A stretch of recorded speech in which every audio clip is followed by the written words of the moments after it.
cùng tí cú nhẹ Cú nhẹ cho cú nhẹ. Ôi, nó lạnh ta đó.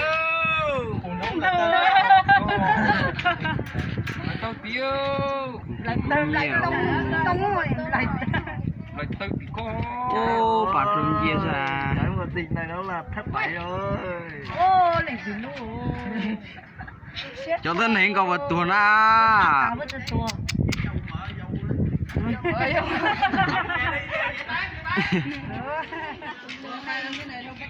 Vậy cũng là chim nữa. Phát cho anh em xem nè. Chà bố đói ra khi đẹp không. Ô, Đi nắng. công ty cũng nhiều được về này nhà cũng của tạm đó do công ty nó.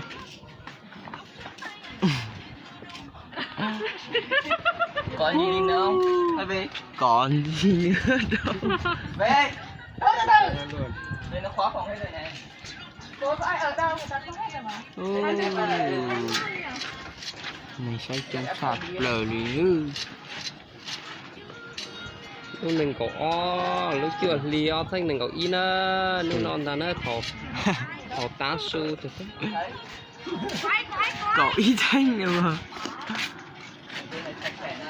cậu tá su cậu tánh phải nữa cậu tánh phải cháu đó cũng nhiên á hỏi đi thì hỏi ông kiếm đi tại công ty chỉ muốn nhờ được đây bên ông kiếm làm thay cái đó chị làm thay đóng cửa là như thế đó ôi cái này của tù na cú lục sạp lời yêu ta quay nó chỉ bùi rung đi không chưa Mày nuốt cái trái chết cha mày rồi. ôi công ty đó em làm 2 lần bị cháy luôn á cháy hết luôn này chưa xa say nữa mà giờ khó xóa sự tiền nó chạy về quê hết đi về quê lấy chị hả ông suy dài rồi về quê lấy chị anh đâu ông thì anh không thấy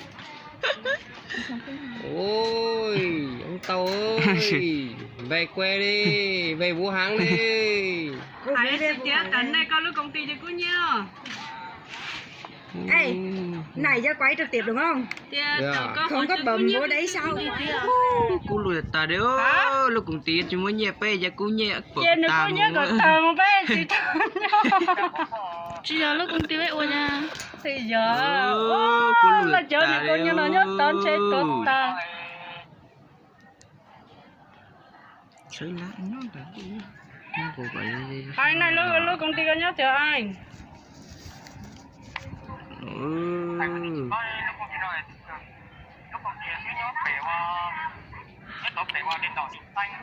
lúc họ chơi lúc công ty nhớ được khác kệ ha bạc luôn chia sữa anh này chỉ bao nhiêu anh lấy giải sao có luôn mà lấy không để phụ chi rong là lúc công ty con chơi cũng nhiệt tài chứ mò bạn gì đòn tuổi rồi ôi trời ơi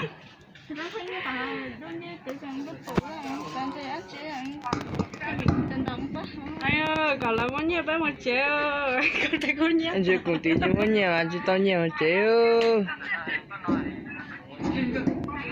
to đi con thấy con nhé rõ chỉ tao nhé cái lên chân đông sông ta chỉ bổ hú khó chi rồi ta xin mà bổ gió ba này xí cái ly tao này con thấy con nhé mà cô vi ta chỉ ly cú nhẹ nó mà la li nó đâu hứa nó con thấy con nhé chứ nó tao là nó hú này quá cái buổi đông con ấy quay lo đó quay từ nó có cái gì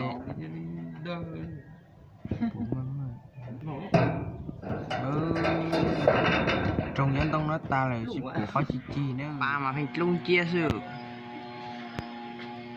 cuối tông ấy thanh sư hở ta nó lù đấy chỉ tao tùa lên đấy lúc còn tíกันchơi cú tài hiểu bài tư tao sắp lớn nè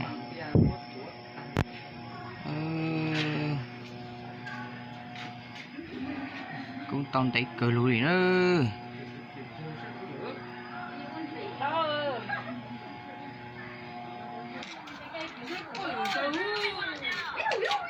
ô ta nói giờ thấy em mà lấy to Chả chả, chúng chắc đâu. giờ kiểu họ không một chúng chơi cú nhét tao thị xã Tân Uyên tỉnh Bình Dương mà cá mò chị chia cú nhét này cháu cùng nhà Harry tụi in ra một ha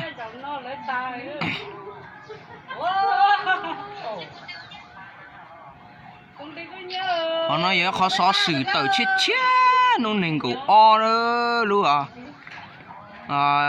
chuột lì ở trên nền cổ y non ta đó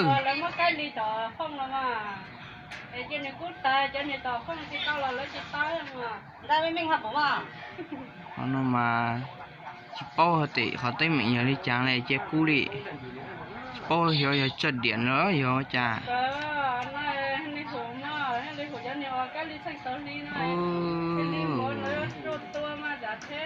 ta nói kiểu mà tôi chỉ liều cú bố tổ